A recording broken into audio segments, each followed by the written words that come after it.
രാഹുൽ ഗാന്ധിനെ പേടിച്ചാണ് മോദി ഇസ്രയേലിലേക്ക് പോയതെന്നാണ് രാഹുൽ ഗാന്ധിയുടെ വാദം. എന്ത് പറയുന്നു രാജശേഖരൻ സാർ? എന്താ പറയേണ്ടത്?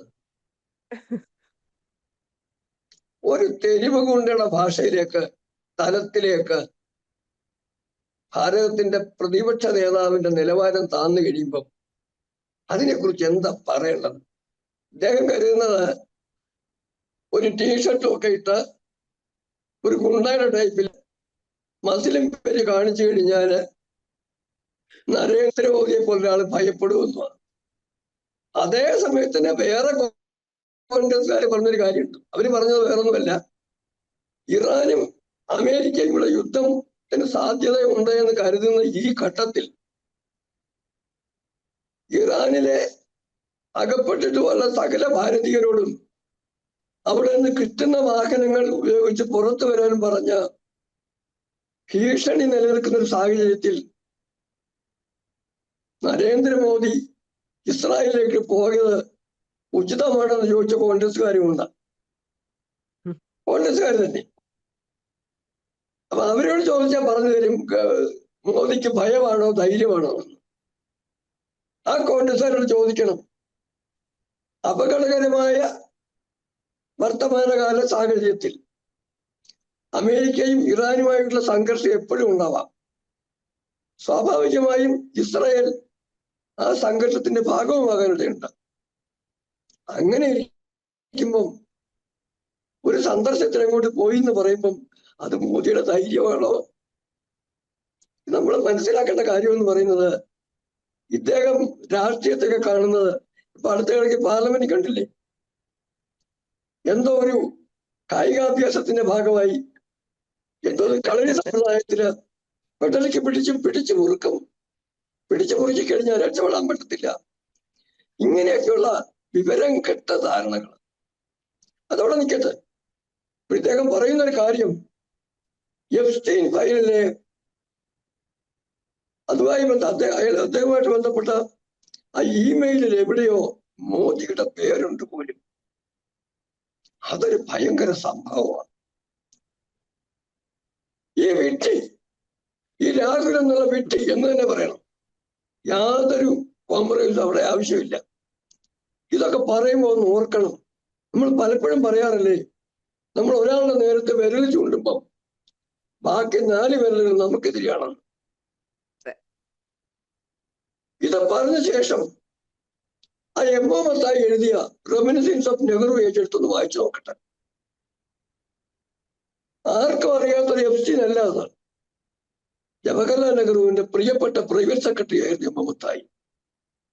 മത്തായി നെഹ്റുവിനെ കുറിച്ചും നെഹ്റുവിന്റെ കുടുംബത്തെ കുറിച്ചും രാഹുലിന്റെ അമ്മൂമ്മ ഇന്ദിരാഗാന്ധിയെ കുറിച്ചും എഴുതിയ കാര്യങ്ങളൊന്ന് വായിച്ചു നോക്കട്ടെ. അതൊക്കെ എടുത്ത് ചർച്ച ചെയ്യണം. എന്നെ പോലുള്ളവർ ഒരിക്കലും ആ പുസ്തകം കൈകൊണ്ട് തൊടാൻ പോലും ഇഷ്ടപ്പെടുന്ന ആളല്ല. അതിന് ഉള്ളതൊക്കെ എനിക്കിട്ട് അറിയത്തുമില്ല. കാരണം ഞാൻ കുറച്ചു ഭാഗം വായിച്ചു, അത് ഞാൻ പുസ്തകം കളഞ്ഞു. കാരണം മത്തായിയോടും എനിക്ക് അത്രയ്ക്ക് വലിയ താല്പര്യമൊന്നുമില്ല.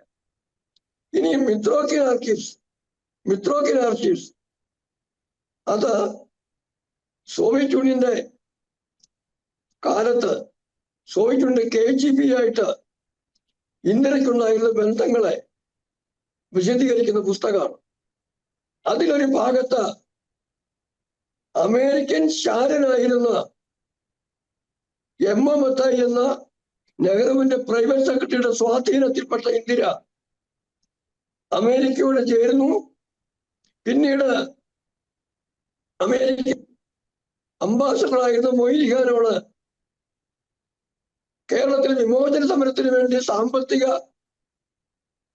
സഹായമൊക്കെ വാങ്ങിയ ഇന്ദിരയുടെ ആ അമേരിക്കൻ ബന്ധം മുറിച്ചു മാറ്റി തങ്ങളോടൊപ്പം കൊണ്ടുവരാൻ വേണ്ടി റഷ്യ സ്വീകരിച്ച മാർഗമെന്ന് പറയുന്നത് അന്ന് നെഹ്റുവിന്റെ പുത്രി മാത്രമായിരുന്ന ഇന്ദിരയെ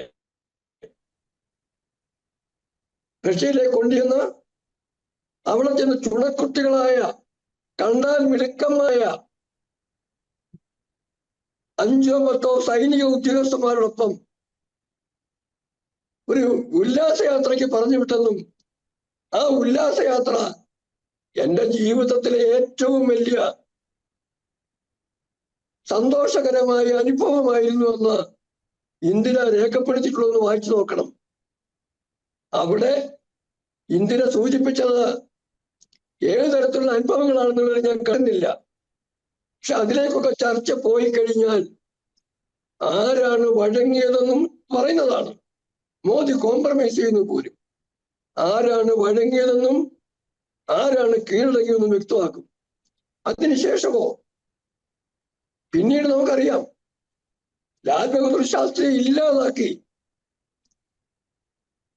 ഇന്ദിരയുടെ കയ്യിലേക്ക് ഭരണം കൊടുത്ത ശേഷം KGPയുടെ പൂർണ്ണ നിയന്ത്രണത്തിലായി. മനസ്സിലാക്കും, ആദ്യം അമേരിക്കൻ CIA പണം, പിന്നീട് KGPയുടെ പണം. അവര് പിന്നീട് പറഞ്ഞത്, ഞങ്ങൾ ഇവർക്ക് ഇന്ദിരയുടെ പക്ഷത്തിന്, ഇന്ദിരയ്ക്ക് ഉൾപ്പെടെ പണം കൊടുത്ത് എവിടെയെങ്കിലും കൊടുക്കാൻ പറയും, എവിടെയെങ്കിലും ഒരു സ്പോട്ട് പറയും, ആ സ്പോട്ട് ചെന്ന് പണം കൈമാറാൻ പറയും. സൂട്ട് കേസ് നിറയെ പണം കൊണ്ട് കൊടുക്കുകയും ചെയ്ത് ഇന്ദിരയ്ക്ക് കൊടുത്തിട്ടുണ്ട്. ഇന്ദിരയോടൊപ്പമുള്ള 40 നേതാക്കന്മാർ കൊടുത്തിട്ടുണ്ട്, മന്ത്രിമാരുൾപ്പെടെ. അങ്ങനെ കൊടുത്തു കഴിഞ്ഞാൽ സൂട്ട് കേസുകൾ പോലും തിരിച്ചു തരാറില്ലായിരുന്നു എന്നാണ് ആ കാര്യവുമായി ബന്ധപ്പെട്ട രേഖകളിൽ പറയുന്നത്, അവരുടെ പരാതി. ഇന്ദർ മൽഹോത്രയെ പോലുള്ള പുസ്തകങ്ങൾ അവർ എഴുതിയിട്ടുണ്ട്. അപ്പൊ അങ്ങനെയൊക്കെ പറയുമ്പം രാഹുല് ഇതെല്ലാം നമ്മളെ എടുത്ത് വിളമ്പ്. ഇതിനൊരു വേറെ എന്നിട്ടൊരു കളിയുണ്ട്. ഇതിനെല്ലാം പറയുന്നതിനെല്ലാം മറുപടി നെഹ്റുവിന്റെ പേര് പറഞ്ഞു കഴിയുമ്പം നിങ്ങൾക്ക് നെഹ്റുവിന്റെ പേര് ഒബ്സഷനാണ്. നിങ്ങൾ പറയുന്ന കാര്യങ്ങൾ മുഴുവൻ അതിനെ മുഴുവൻ പൊളിച്ചെടുക്കാൻ വേണ്ടി നെഹ്റുവിന്റെയും ഇന്ദിരയുടെയും രാജീവിന്റെയും സഞ്ജയുടെയും സോണിയയുടെയും രാഹുലിന്റെ തന്നെയും ബന്ധങ്ങളെ ആരെങ്കിലും ഉയർത്തിക്കാട്ടുന്നെങ്കിൽ അവരെ കുറ്റം പറയാൻ പറ്റും. രാഹുൽ ഗാന്ധിയുടെ കാര്യം അവിടെ ഇരിക്കട്ടെ. പ്രിയങ്ക ഗാന്ധിയുടെ സങ്കടം എന്ന് പറഞ്ഞു കഴിഞ്ഞാൽ മോദി അവിടെ പോയിട്ട് ഗാസയെ പറ്റി സംസാരിച്ചില്ല എന്നുള്ളതാണ്. അതെങ്ങനെ മോദി ഗാസയെ കുറിച്ച് പറയേണ്ട കാര്യം, ഗാസയിൽ സമാധാനം പുനഃസൃഷ്ടിക്കുന്നതിന് വേണ്ട കാര്യങ്ങളിൽ ആഗോളതലത്തിൽ ചെയ്യേണ്ട പരിശ്രമങ്ങൾക്ക് ഭാരതവും ഉണ്ടെന്ന് പറഞ്ഞു. അത് പറഞ്ഞാൽ പോരെ. പക്ഷെ കൂടെ വേറൊരു കാര്യം കൂടെ പറഞ്ഞു. 2023 ഒക്ടോബർ 7-ാം തീയതി ഹമാസ് ഇസ്രായേലിൽ നടത്തിയ ആ മനുഷ്യത്വഹീനമായ കടന്നാക്രമണം, അതിനെ വീണ്ടും അദ്ദേഹം മോദിജി അപലപിക്കുകയും ചെയ്തു. ഒപ്പം തന്നെ പറഞ്ഞു, ഇസ്രായേലിലെ ജനതയോട് പറഞ്ഞു, നിങ്ങളുടെ വേദന ഞങ്ങൾ മനസ്സിലാക്കുന്നു, നിങ്ങളുടെ ദുരിതം ഞങ്ങൾ പങ്കുവയ്ക്കുന്നു എന്ന് പറഞ്ഞു. പറയേണ്ടത് പറഞ്ഞു. അതിനകത്ത് ആ വാർത്തയ്ക്കകത്ത് പ്രിയങ്ക പറയുന്നത് നെഹ്റു അങ്ങനെ ചെയ്തു, ഇന്ദിരാഗാന്ധി അങ്ങനെ ചെയ്തു. പ്രിയങ്ക വാദ്ര ഗാന്ധി ഒരു കാര്യം ഓർക്കണം, നെഹ്റുവും ഇന്ദിരയും നിങ്ങളുടെ അച്ഛൻ രാജീവ് ഗാന്ധിയും അമ്മ സോണിയയും ഡോക്ടർ മൻമോഹൻ സിംഗും ഒക്കെ ചെയ്തതിൽ നിന്ന് വ്യത്യസ്തമായ സമീപന രീതിയുമായി ഭാരതത്തെ വളർത്താൻ വേണ്ടിയാണ് നരേന്ദ്രമോദിയെ ഭാരതീയ ജനത തെരഞ്ഞെടുത്തത്. അവിടെ നയപരമായ വ്യത്യാസങ്ങൾ ഉണ്ടാവും, അത് സ്വാഭാവികമാണ്. ഒരു കാര്യം നോക്കുക, പ്രിയങ്കയ്ക്ക് ദഹിക്കുന്നില്ലെങ്കിൽ പോലും അത് കൃത്യമായും വ്യക്തമായും ഭാരതത്തിന് താല്പര്യത്തിന് വേണ്ടിയാണ്. മറിച്ചൊരു കാര്യം പ്രിയങ്കയോട് അങ്ങോട്ട് ചോദിക്കാം. കാശ്മീരില് ആയിരക്കണക്കിന് ഹിന്ദുക്കളെ, കാശ്മീരി പണ്ഡിറ്റുകളെന്ന് ഞാൻ പറയില്ല, ആയിരക്കണക്കിന് ഹിന്ദുക്കളെ കൊന്നു കുഴിച്ചു മൂടിയപ്പം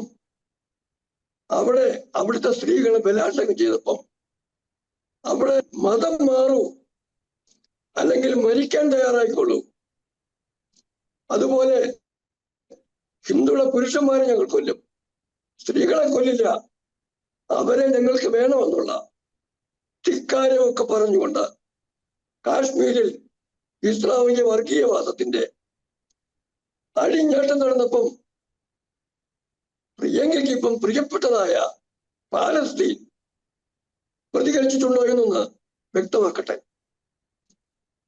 പാകിസ്ഥാൻ പലതവണ ഭാരതത്തെ ആക്രമിച്ചു. ഭാരതത്തിൽ പ്രതികരിച്ചിട്ടുണ്ടോ? അന്താരാഷ്ട്ര ബന്ധങ്ങളില് ഇങ്ങോട്ടില്ലെങ്കിൽ അങ്ങോട്ടും ഇല്ലെന്നങ്ങ് മനസ്സിലാക്കിയാൽ മതി. ഭാരതത്തോടൊപ്പം നിന്നാല് പല ഘട്ടങ്ങളിൽ, കാർഗിൽ ഉൾപ്പെടെ പല ഘട്ടങ്ങളിലും ഇസ്രായേൽ ഭാരതത്തോടൊപ്പമായിരുന്നു. ഭാരതത്തിന് വേണ്ട ഇന്റലിജൻസും അതുപോലെ സൈനിക ഉപകരണങ്ങളും ഒക്കെ തരുന്ന കാര്യത്തിൽ ഇന്നലത്തെ ചർച്ചയിൽ തന്നെ ഭാരതവും ഇസ്രായേലുമായിട്ടുള്ള ഒരു കൃത്യമായ സ്ട്രാറ്റജിക് റിലേഷൻ പ്ലാൻ ചെയ്യുകയാണ്. ഡിഫൻസ് എക്യുപ്മെന്റ് കാര്യത്തിൽ കൊടുക്ക വാങ്ങലുകൾ ഉണ്ടാവും. ഭാരതത്തിന് പുതിയ കാല യുദ്ധതന്ത്രങ്ങളിൽ ചില മേഖലകളിലൊക്കെ ഇപ്പോഴും ചില കുറവുകളുണ്ട്. അത് പ്രത്യേകിച്ചും ആർട്ടിഫിഷ്യൽ ഇന്റലിജൻസിന്റെയും ഇന്റലിജൻസ് കളക്ഷന്റെയൊക്കെ സാഹചര്യത്തിൽ ആവശ്യമായ ചില കാര്യങ്ങളിലാണ്. അതിൻ്റെയൊന്നും ഡിഫൻസുമായി ബന്ധപ്പെട്ട കാര്യമായതുകൊണ്ട് വ്യക്തത വരുത്തിയിട്ടില്ലെങ്കിൽ പോലും അതിലൊക്കെ ഭാരതവും ഇസ്രായേലും ചേർന്ന് പാകിസ്ഥാനാണെങ്കിലും ചൈനയ്ക്കാണെങ്കിലും ഭീഷണി ഉയർത്തുന്ന ബന്ധമുണ്ടാകും എന്ന് മാത്രം തൽക്കാലം ചൈനയോട് പാകിസ്ഥാനോട് താല്പര്യം കാണിക്കുന്ന ചൈനയിൽ പോയി കരാറ് കമ്മ്യൂണിസ്റ്റ് പാർട്ടി മുമ്പില് കീഴടങ്ങൽ കരാർ ഒപ്പിട്ട് കൊടുത്ത രാഹുലിന്റെയും സോണിയയുടെയും കുടുംബത്തിൽപ്പെട്ട പ്രിയങ്ക ഇക്കാര്യത്തിൽ കൂടുതൽ വ്യാകുലപ്പെടേണ്ട. മോദി ഭാരതം ആഗ്രഹിക്കുന്നതാണ് പറയുന്നത്. നമുക്ക് ഒന്ന് ഗാന്ധി ഫാമിലിനെ മാറ്റി പിടിച്ചിട്ട് ഒരു കാര്യം ഞാൻ പറഞ്ഞോട്ടെ. ഇന്നലെ പാർലമെന്റില് മോദിജി കേരളം എന്നെടുത്ത് പറഞ്ഞു എന്ന് കേട്ടു. അപ്പൊ അതിനെ പറ്റിയിട്ട് സാറിന് എന്ത് പറയാനുണ്ട്? എങ്ങനെയാണ് ആ ഒരു പരാമർശം അവിടെ വന്നത്? അത് കൗതുകകരമായ ഒരു കാര്യമാണ്. കേരള എന്നുള്ള പേര് മാറ്റി കേരളം എന്നാക്കണമെന്ന് കേരളത്തിന്റെ നിയമസഭ തന്നെ ആവശ്യപ്പെട്ടിരിക്കുകയാണ്. അതിന് അനുകൂലമായ തീരുമാനം ഡൽഹിയിൽ നിന്നുണ്ടായിട്ടും അധിക ദിവസങ്ങളായിട്ട് 1-2 ദിവസം മുമ്പാണ് നമുക്ക് വാർത്ത കണ്ടത്. രാഷ്ട്രപതിയും ഒക്കെ അതിനുവേണ്ടി ചെയ്യേണ്ട കാര്യങ്ങളിലേക്ക് കടക്കുകയാണ്. പക്ഷെ ഇത്ര ചെറിയ സമയത്തിനുള്ളില് പ്രധാനമന്ത്രി മോദി ഇസ്രായേലിൽ ചെന്നപ്പം അന്താരാഷ്ട്ര സമൂഹത്തിന് പരോക്ഷമായൊരു സൂചന കൊടുത്തിരിക്കുകയാണ്. ഇനി മുതൽ കേരള അല്ല, കേരളം ആണെന്ന്. ആ പറഞ്ഞ കണ്ടക്സ്റ്റും ഞാൻ ആ പ്രസംഗം കേട്ടു. ഇന്നലത്തെ പ്രസംഗം കേട്ടു പറയുകയാണ്.